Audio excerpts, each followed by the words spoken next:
Had a safe in the floor with like a carpet cut like, just say like a U, like a box U. Like off the movies. Yeah, it had a safe in the floor with the flap pulled back. Right, they were open. The safe was open. Never forget, there was a dial on that bitch, like this big on the dial, and there was a bulldog on that motherfucker. Safe was open. Nigga walk up and look down that bitch. Racks. Nah, for sure, Yeah. for sure. And just one more I want to ask you about off that project is I think it's called Missing You. Yeah. And you talk about the dude KP who you done mentioned multiple times. I got it correct, right? KP, yeah, KP, yeah. And, I produced that as well too. As your father. Yeah, we produced that joint too. Nah, I talked about AK. No, AK. That's what I was thinking. Like Yeah. the KP or AK. Yeah, AK, that's my man AK, God rest his soul. That's who introduced me to the studio. My bad. First time I ever went to a studio was through him. Yeah, AK. We both shared that passion for music, you know what I'm saying? See, but me, I was more chill, you know. Hustle, get a little money, you know, chill. AK was hot, you know what I'm saying? AK was hot. He was a hot boy. He was in the field with his, you know what I'm saying? Like he was really like off the porch going live, you know. Oh, he was a shooter. Yeah, he'll get on that quick, you know what I'm saying? But I was like more subtle. But crazy as it sound, like he ended up meeting his demise in the projects where we grew up at as kids. You know what I'm saying? AK died in the project Crossroads. But I don't even think it was for him. It just was some shit that was going on. I don't know if it was with his a family member, a friend, or some shit like that. But that wasn't for him. But it just happened like that. Yeah, my nigga was what, like 17 at the time, 18. Man, asking this respectfully, do you think when occurrences like that happen, it can be karma? I can't say because I went with him like every hour of the day, but me knowing him, I don't give a fuck like what he was into. I don't judge a man like by his actions so much. If he ain't doing nothing that ain't no heavy ass abomination, certain shit a nigga can't do that. It's only so many acts that you can do that just can be like unforgivable. You feel what I'm saying? To where niggas like won't understand, like you can't wash your hands with that from that. You know what I'm saying? But me knowing him, I judge a nigga off his character and his heart. You know what I'm saying? Cause I got friends that's just, I fuck with good niggas. I fuck with bad niggas too. I fuck with the good niggas, they real good. The bad niggas, they real bad. But at the same time, the heart is what's, you can't fake that. You know what I'm saying? The heart won't always be pure. If you got a pure heart, you transparent, my nigga, that's what draw me to you. Your walk of life, whatever you into, that ain't got nothing to do with me, G. You know what I'm saying? But as far as like your heart, the shit that you can't hide that, cause it's gonna show. Me knowing his heart and judging my nigga off his heart, I don't think it was no crime. It just was a situation that just unfortunately unfolded, and he just so happened to get caught up in it, and he was a casualty to it. Wrong place, wrong time. Yeah. Yeah, I was just asking you somebody. He was a shooter. Yeah, but he wasn't just niggas. He just niggas. Like okay, certain niggas. You can't go fuck with this nigga and not know that it ain't finna be no get back. Repercussions. You know it's finna be some. You know what I'm saying? He was like one of them. For sure. But a good dude nonetheless. Yeah. Good brother, man. Man, yeah, shout out to him, man. Good brother.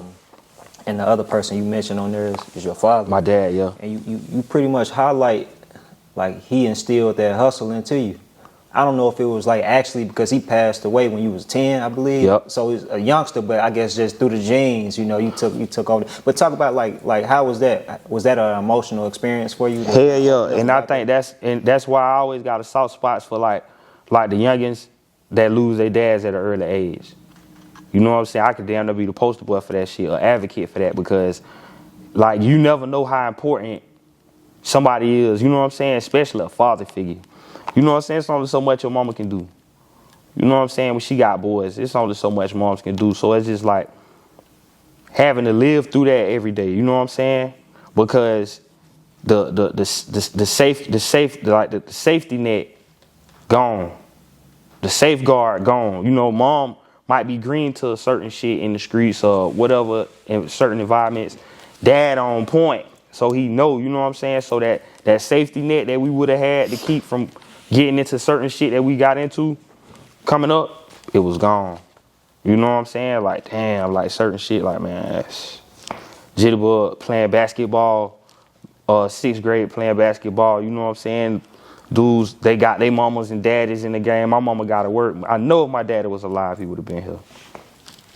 He went. You know what I'm saying? Like, search that shit. That shit wore on you. That shit wear on you. You know what I'm saying? So it's just like, man, I just can't vividly remember him. And not only just remember him, I also remember how people treated him, and I remember how they talked about him after he was gone. So it's just like the honor, the respect, the legacy, the shit that he did was remarkable. How many households he helped, how many people he helped put on their feet. Like, it's some niggas who we probably put on their feet back then, they still balling to this day. You know what I'm saying? Like, so it's just like that impact. That's kind of like that's how you gauge somebody. It's how many lives you can change. You know what I'm saying? From the smallest way to the tallest way. How many lives you can change. So it's like I had to live with that shit as I got older. Like, people are see me and just like, damn, you look just like your fucking daddy. You know what I'm saying? I had to hear this shit every time I go certain places and shit. So I can't help but face it. You know what I'm saying? But I would hear how he was hustling and how he was getting down. You know what I'm saying? And the shit that he was doing. Certain shit I remember. Certain shit we remember. Mojo will tell you. All right, just a quick story. Like, Remember, we probably like, I probably was like 9, 8 at the time. Joe was probably like 5, 6. He had just grabbed like a condo, a house and shit. He in the shower one day. But because when he used to come pick us up, we used to always just go places. Go to the mall, go out to eat, go visit family over here, go visit family over there, go to a theme park or some shit like that there. But we at his house this particular time. You know what I'm saying? Never forget. For whatever reason, we stumble in his room. He in the shower. The fucking dresser is like moved. Yeah, that's safe in the floor. Had a safe in the floor with like a carpet cut, like, just say like a U, like a box U. Like off the movies. Yeah, it had a safe in the floor with the flap pulled back. Right there was open. The safe was open. Never forget, there was a dial on that bitch, like this big on the dial, and there was a bulldog on that motherfucker. Safe was open. Nigga walk up and look down that bitch. Racks. Like, all 100. Racks. I can only imagine what was done. It's just on this side. On this side, units. So he was a big, like a kingpin? I mean, I went in the streets to know exactly where he stood up. But you talking where about he measured at? bricks. Yeah, it was had a few of them joints. Yeah. True story. No fabrication for no interview, no none of that shit. Like, this is all facts. All factuals, brother. And he's a product of the West Side too? He from Dade City. What's that? That's Pasco County, Florida. That's close to Temple.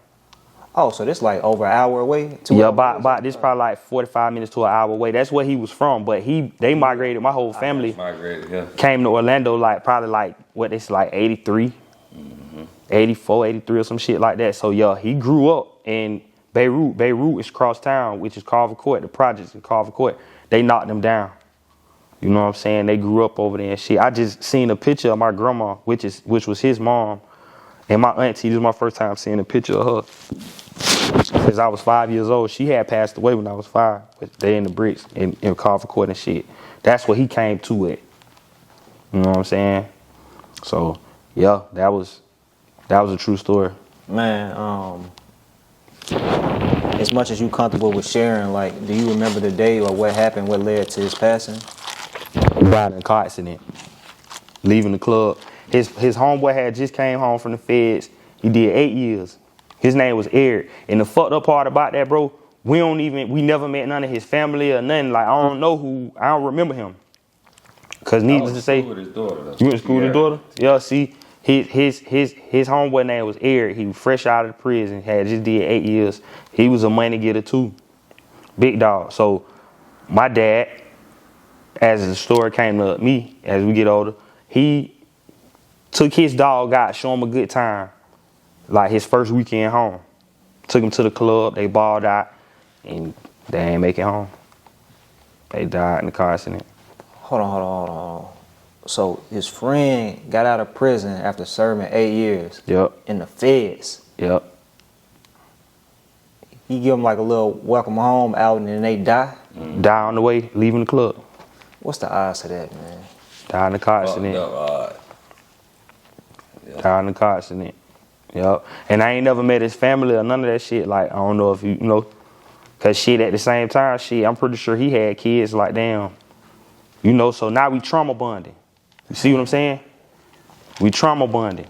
I'm sorry to hear that, man. Yeah, that was a wild situation, bro. 10 years old, bro. So it was just like certain shit, you know, just certain stains don't never wash off. Man, 10 years old. You said you was like, Joe like about 6. 8, I was 7, 8. Yep. He was 10.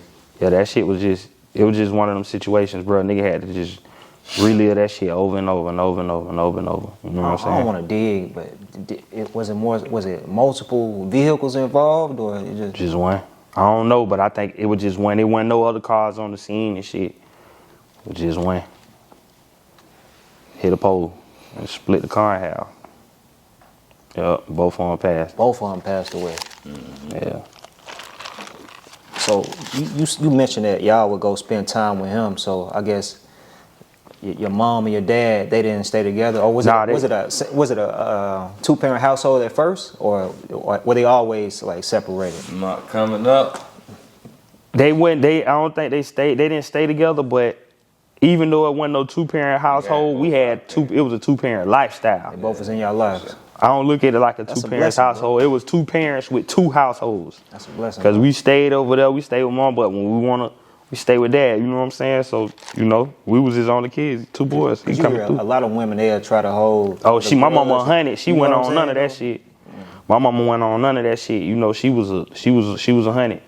She understood his lifestyle. You know what I'm saying? So, all right, well, you know, they good. You know what I'm saying? She worked her ass off. Mom stood up in the paint. She handled her business. Like that's the epitome of a strong black woman, a young strong black woman at that. Cause my mama was young when she had me. You know what I'm saying? She stood on her square. She handled her business. I salute her for that. But she never kept us away from him. None of that shit. Whenever he wanted to come through, he come and scooping us up. Even if he went picking us up that day, he'll still just pull up, dropping shit off, outfits and shoes and money for field trips and shit like that. All that, and then. He was definitely present. He was a present entity in our life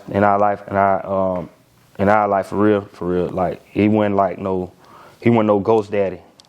He coming through. He come scoop us up. We might be gone with him for 4 days before he bring us back home. You know what I'm saying? Picking us up from school, we going out to eat, getting good grades on our report card and shit like that. They had a store just for feet by the Florida Mall with the basketball court. Basketball, I remember that. What? That shit was shit. That's where you wanted. That's where you wanted to go when you was a kid. Yeah, hell yeah. We coming in that bitch and you know. He get the East Bay. You remember the East Bay magazines with the sneakers? The kid, we getting the East Bay magazines. The Jordans come out, man. I want these. He tell you pick your shit out. You pick them out. We gonna go to Just for Feeding. Let me get a size. What you want? Get a size. We coming out that bitch with a couple of bags. You know what I'm saying? What's the bag? So y'all was the fresh kids in school coming up. Yeah. Yeah, when he was around here, yeah. Oh, it changed dramatically. I want to not ask. really dramatically though. But not dramatic, cause she did her thing. She did her thing too. And we just ain't have it much. We ain't have it like how it was when he was here. But when he was here, there wasn't no limit to Yeah. this shit. My mom provided. Like, She to did. the utmost. Yeah, she did her shit. It took for us to get older and want more shit and go and get it ourselves, but we ain't never really lacked nothing. Nothing. Niggas used to come eat at our house. Niggas used to come eat at our house, stay the night at our house. Like, my dudes, the type, you know, we got friends over there playing. We kept Nintendos and Segas and Nintendo 64s, all that shit. Motherfucking mom, you know, she the type, she gonna motherfucking, she gonna come in there, see how many heads in there and feed everybody. Yeah, goddamn right.